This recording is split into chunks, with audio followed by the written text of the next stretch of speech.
Guys, welcome back. This is Budget with Jess. In today's video, I'm going to share how I started cash stuffing. So if you're interested in this type of content, go ahead and keep on watching.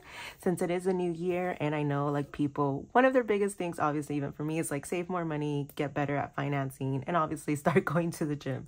So I feel like a lot of us have those same goals in the beginning of the year in common. So I'm going to share with you my way, or not my way, but like how I started.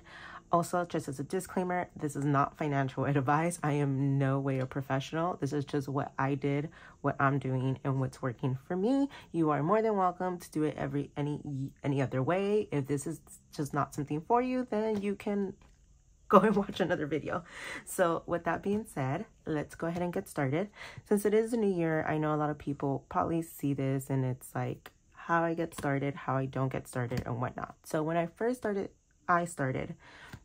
I've been on YouTube for over a year already, so thank you so much for all the support. But I was cash stuffing it's been about 2 years. So when I first started cash stuffing, which was not on camera, I was not documenting any of that. It was just me running out my budget, and I was trying to do it digitally into a bank account. That did not work out for me because I was still broke at the end. It's just not something that I was able to do. Then I slowly started to get the binders, which is like these binders that you can like literally purchase off of Amazon, and they would come with the PVC the PVC envelopes that look like this. So this is what I had in the beginning, and like they would come with their labels, like they would do their own labels. Obviously they're not customized, so that is how I started doing it in the beginning. I tried to use prop money. It's just not something that again worked out for me because I need to actually feel like the money to be able to kind of coordinate myself better. So I do use cash. I obviously, when stuff hits over a certain amount, which is usually 100, I do take it out and deposit it into a high yield savings account. So that is how I do that. I also have 2 checking accounts, which is one is for myself. Well, I mean, they're both for myself, but one is for myself and my transactions of just regular life. And then another one is a bill account that I have. I have Capital One and Wells Fargo. And Wells Fargo is my everyday thing, and then Capital One is my bills one. And the only reason why I kept it like that is because Capital One is more of a online digital bank because I don't have a branch near me, and Wells Fargo, obviously there's branches everywhere around me. So that's how I decided to go about that, because for Capital One, things are really just, I deposit there once a month when I put my bills in for the month, and then everything is just taken out automatically. So I used to have them together, but it just wasn't working out for me. I need to keep track of what's coming in and out more direct, I guess, and separating them has been very helpful actually. So there is also different ways of budgeting your paycheck, of budgeting your life. For me personally, I have tried, you know, the iPad, like digital planners. I also have a digital planner that I'm selling, but it's not even something that I really use. But some people like that. I don't need a big planner. I've tried that as well. It just does not work for me. So for me, what I just do is literally going back to the basics and just using paper and pen, and I just enjoy it. I love all of this. This is I think this one started in April of this year, and I mean I still have a long ways to go, but this is where I budget everything out. I did denominations, and then I started recently doing my transactions on here, so I keep track of my transactions, and everything is in one place. I used to what was I going to say? I used to use cash. I go back and forth. A lot of my budgeting throughout the year has changed.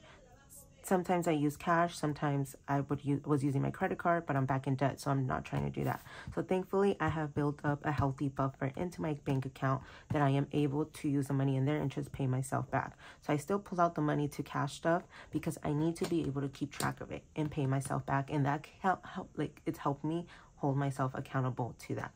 So that is what I'm doing, and it seems to be working out for me. It might not work out for everybody, or it might seem like a tedious work, but for me personally is what works for me and what is keeping me aligned and not overspending in categories. Also now I have that buffer, so in my mind, I need to keep that buffer at a certain amount, so I need to pay myself back. I cannot see that buffer keep going down. when I am budgeting my paychecks, I do budget them, and then what you guys are seeing on video, what's translating on video, is what I have left. So you guys actually do not see my whole paycheck. I end up getting paid. I take out what my credit card, my payments for my credit cards, and then I actually take out, or I budget out my bills. I am a month ahead. So a month ahead just means that I am, for January, for instance, I will be stuffing bills that are due for February because my January bills are already in my bill account ready to be drafted. So that is what it is. So the way that I do that is I get my paycheck and then I take out whatever credit card payments it is. And then after that, I add up what I'm cash stuffing for my bills. And then after that, I will split it in half. And that's what I will budget for 1 week and another week. I get paid bi-weekly, but I split my paychecks in half when it comes to that, because personally for me, it has helped me keep more managed, or have more manageable money. If 1 week might be more of a spending week than another because I might have something going on, I'm able to manage my money better that way, as opposed to me planning out in 2 weeks. In 2 weeks, so many things can happen. So me planning out in week increments is just, it has been better for me. And it's crazy because at the end of the day, or at the end of the 2 weeks, I am not broke. And I do remember being a person, which there's nothing wrong with that, but personally for me, I did not like it. Like the day before payday, I was at zero. I had no money, sometimes literally driving my car on E with no money for food, no money for anything. It's just because I just spent so much of it in the beginning of the week. So that thankfully does not happen to me anymore. I have a plan in place and I have money towards the end of the week, and you guys sometimes see it on my videos. I even have rollover money. So it has been a blessing in that way.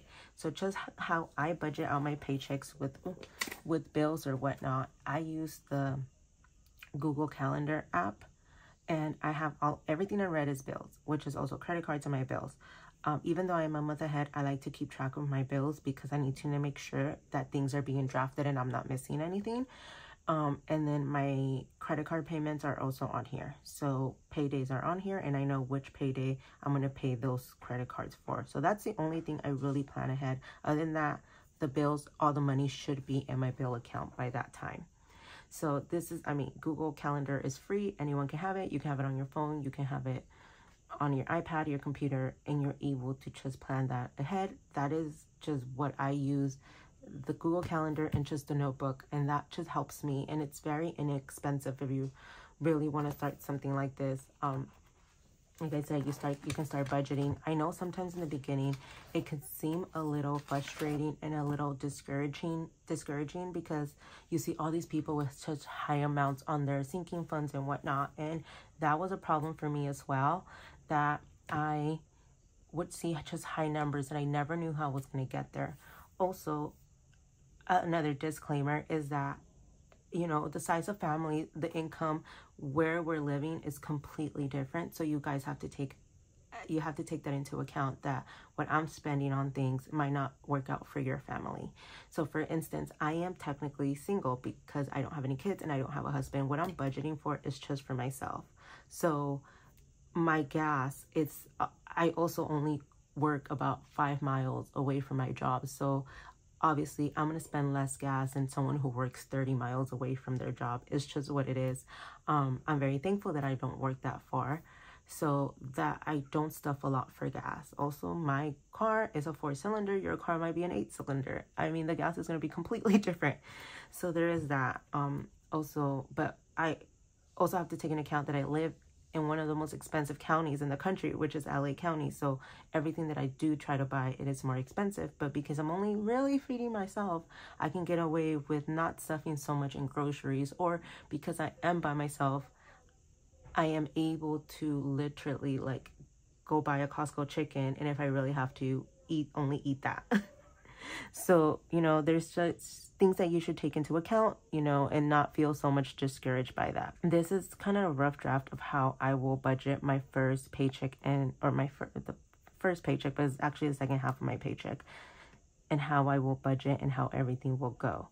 Like I said, in the beginning, I was not stuffing this much. I was stuffing the bare minimum because you kind of get started. Also, some of the numbers of these envelopes are up, but it's because I've been saving $5 and just trying to save money into things. And, you know, over time, things do add up. It takes time, but it does add up.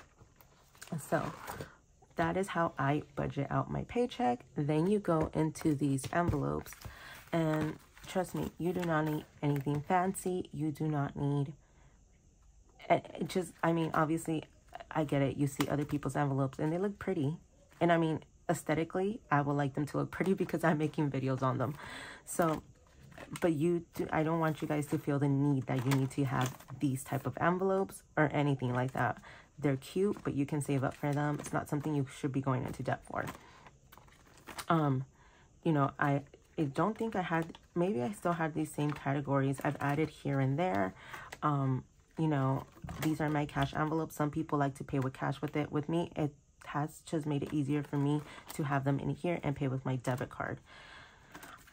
It's just something that is, I hold myself accountable. I have enough money in there to cover any expense that I would probably have. And I know that I need to pay myself back. And that, again, I don't want to see that buffer go down. So I am going to pay myself back when I'm using the card. And then, you know, you decide what sinking funds you want. In reality, I don't have any high priority or low priority. The way I have this kind of set up, it's kind of in my mind, it works. I just know that these are more for my everyday expensive or things that I will use more, which is obviously this is what I would carry in my wallet, if you will. And then this is just more stuff that I would need. Obviously, I would need more household stuff, toiletries, beauty, skincare, health, Costco and Sam's, and then my dog's envelope because, you know, I need to buy food, whatever it is I need to buy for them. So this is just stuff that I would reach for the most and mostly weekly. So this is how I have my envelope set up. Then I go into this binder, which this is, I guess you can say, my long-term binder, because this is not things that I'm spending. Not the things that I'm spending every day. Obviously, things are coming out annually or just, you know, when things are popping up. So I guess this is more of a long-term binder, if you will. And then, so then I have my personal binder, which this is more of like, I guess, I call it my self-love binder.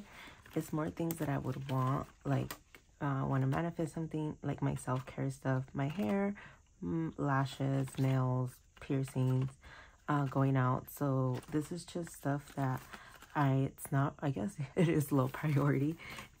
It's stuff that I need to do, but if I don't have the money for it, or if I can't find it in a budget, I will not do. So that is how I have things set up. Then I also have a business binder because of my Etsy and obviously because of YouTube. So this is obviously not everyone's gonna have this.